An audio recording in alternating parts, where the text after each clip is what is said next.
दोस्तों, अगर आप 2026 में यूट्यूब शॉर्ट्स से पैसे कमाने के लिए सोच रहे हो तो ये वीडियो आपके लिए बहुत ज़रूरी है, क्योंकि अब सिर्फ व्यूज़ आने से मोनेटाइजेशन नहीं मिलेगा। यूट्यूब ने साफ कर दिया है कि किस तरह का शॉर्ट्स कंटेंट मोनेटाइज होगा, किस पर लिमिटेड अर्निंग आएगी और किस वजह से चैनल की अर्निंग रुक भी सकती है। तो इस वीडियो में मैं आपको आसान भाषा में पूरे नए मोनेटाइजेशन रूल समझाने वाली हूँ, ताकि आपकी मेहनत वेस्ट ना हो। अगर आप यूट्यूब शॉर्ट्स बनाते हैं या 2026 में शॉर्ट्स से अर्निंग शुरू करना चाहते हैं तो ये वीडियो बहुत ही इम्पोर्टेंट है, क्योंकि बहुत सारे क्रिएटर्स को लगता है कि बस शॉर्ट्स पर व्यूज़ आ जाए तो मोनेटाइजेशन अपने आप ऑन हो जाएगा। लेकिन सच्चाई यह है कि यूट्यूब शॉर्ट्स मोनेटाइजेशन में एलिजिबिलिटी के साथ content quality, originality policy, compliance और मोनेटाइजेशन मॉड्यूल्स भी बहुत मैटर करते हैं। ऑफिशियल यूट्यूब हेल्प के मुताबिक शॉर्ट्स एड रेवेन्यू शेयरिंग के लिए क्रिएटर को YPP में होना और शॉर्ट्स मोनेटाइजेशन मॉड्यूल एक्सेप्ट करना और मोनेटाइजेशन पॉलिसीज फॉलो करना बहुत ही ज़रूरी है। तो सारे पॉइंट यहाँ पे मैं आपको स्टेप बाय स्टेप बताऊंगी। आपको सारे पॉइंट को समझना है। आपको 8 स्टेप के थ्रू आपको समझाने वाली हूँ शॉर्ट्स मोनेटाइजेशन के जो है रूल है। तो आपको सभी पॉइंट को स्टेप बाय स्टेप समझना है। तो सबसे पहला पॉइंट है शॉर्ट्स मोनेटाइजेशन के लिए बेसिक एलिजिबिलिटी क्या है। तो सबसे पहले अगर आपको शॉर्ट्स से एड रेवेन्यू कमाना है तो आप आमतौर पर आपके चैनल पर 1000 सब्सक्राइबर्स होने चाहिए और साथ में पिछले 90 दिनों में 10 million views public shorts views पूरे होने चाहिए।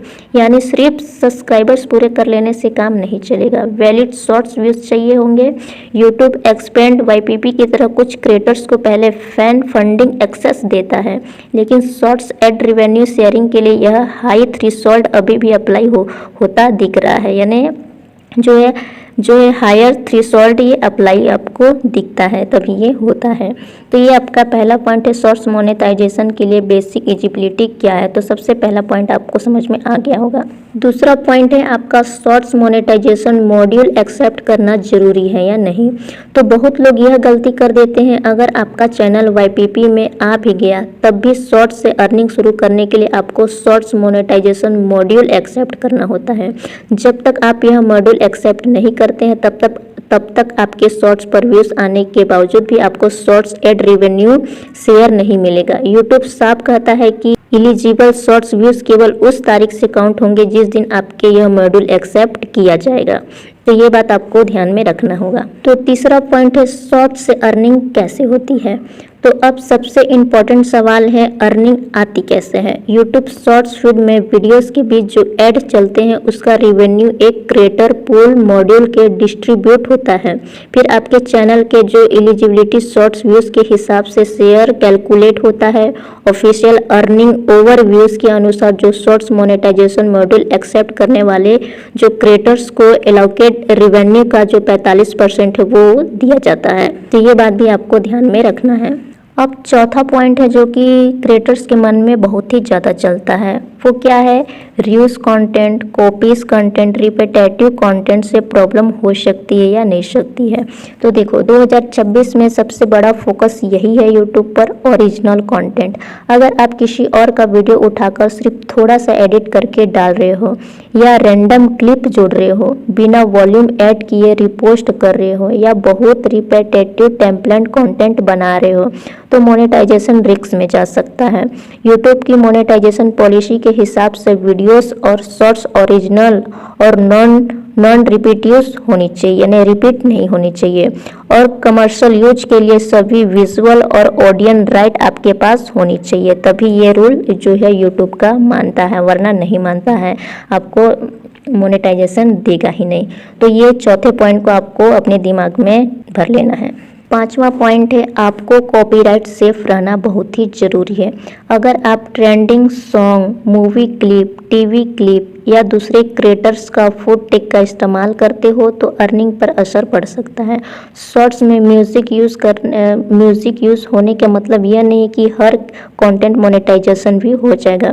यूट्यूब राइट और पॉलिसी कंप्लायंस दोनों देखता है, इसलिए सेफ्टेस्ट तरीका है अपनी वॉइस बनाओ, अपना फेस बनाओ, अपनी एडिटिंग, अपना एक्सप्रेशन और जितना हो सके ओरिजिनल फुट टेक यूज करो। Monetization eligibility overall channel policy से भी जुड़ी रहती रहती है, इसलिए पूरा चेक करता है। तो आपको कॉपीराइट से पूरी तरह से सेफ रहना है, यानी बहुत ही ज़रूरी है कॉपीराइट। तो इस पॉइंट को भी आपको समझ के रखना है। छठवां पॉइंट है जो कि बहुत से क्रिएटर के मन में चलता है, क्या पॉलिसी वायलेशंस में मोनेटाइजेशन रुक सकती है?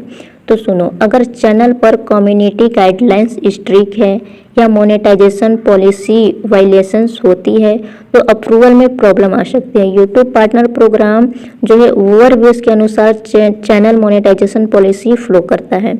एक्टिव स्ट्रिक न होना और 2 स्टेप वेरिफिकेशन जैसे अकाउंट कंटिन्यूस भी इम्पॉर्टेंट है। रिवेयर जो है वायलेशन में मोनेटाइजेशन डिसेबल भी कर सकती है आपकी, तो इस बात को आपको ध्यान में रखना है। यानी कि आपके चैनल पर जो कम्युनिटी गाइडलाइन है वो स्ट्रिक्ट नहीं होनी चाहिए। अगर स्ट्रिक्ट हो तो वो अप्रूव नहीं करता है। आप जब मोनेटाइजेशन के लिए अप्लाई करते हैं तो आपका चैनल को डिसेबल कर देता है, डिस्ट्रिक्ट कर देता है। तो इस बात को आपको ध्यान में रखना है। अब 7वां पॉइंट है, क्या हर वायरल शॉर्ट्स फुल अर्निंग नहीं देगा? तो कई क्रिएटर सोचते हैं कि वायरल मतलब ऑटोमेटिकली ज़्यादा पैसा, लेकिन ऐसा नहीं है, क्योंकि अर्निंग आपको डिपेंड करती है व्यूज़ वैलिड है या नहीं, कंटेंट एडवाइसेड जो फ्रेंडली है या नहीं, शॉर्ट स्वीट में मोनेटाइजेशन जो है कॉन्टेक्स्ट है या नहीं, और आपका चैनल पॉलिसी सेफ है या नहीं, यानी इन सबको चेक करता है। एडवांसर फ्रेंडली कंटेंट जो गाइडलाइन शॉर्ट्स पर भी अप्लाई होती है, और कुछ जो टॉपिक लिमिटेड है, नो एड रेवेन्यू जो कैटेगरी है वो हो सकते हैं, जैसे कि जनवरी और मार्च 2026 में एडवाइजर फ्रेंडली गाइडलाइंस अपडेट भी हुए हैं, इसलिए सेफ टॉपिक सेलेक्ट और प्रेसिडेंट स्टाइल बहुत ही जरूरी है। तो इस बात को भी आपको ध्यान में रखना होगा। तो सबसे लास्ट पॉइंट है 8वां, जिसमें बहुत ही इंपॉर्टेंट चीज़ बात करेंगे, वो है 2026 में किस टाइप के शॉर्ट्स कंटेंट ज़्यादा सेफ रहेंगे। अगर आप मोनेटाइजेशन सेफ रहना चाहते हो तो आप ऐसे शॉर्ट्स बनाओ जिसमें हाउ टू वीडियोस हो, ट्यूटोरियल्स हो, फेक विथ योर ओन अपना एक्सपीरियंस हो, फेस कैम कंटेंट है वैसे बनाओ, रिएक्शन विथ रियल कम्युनिटी बनाओ, एजुकेशनल शॉर्ट्स बनाओ, टिप्स एंड ट्रिक्स बनाओ, before after editing with your work वाले वीडियो बनाओ, और ओरिजिनल स्टोरीज लिंक होनी चाहिए। यानी कंटेंट में आपकी मेहनत, आपकी प्रेजेंट पूरा एडिटिंग और आपकी वॉइस साफ दिखनी चाहिए। यूट्यूब की ओरिजिनलिटी एक्सप्रेशन के साथ ज़्यादा एलाइट करता है, तो इस बात को आपको ध्यान में रखना है। तो दोस्तों 2026 में यूट्यूब शॉर्ट्स मोनेटाइजेशन का असली रूल बिल्कुल सिंपल है।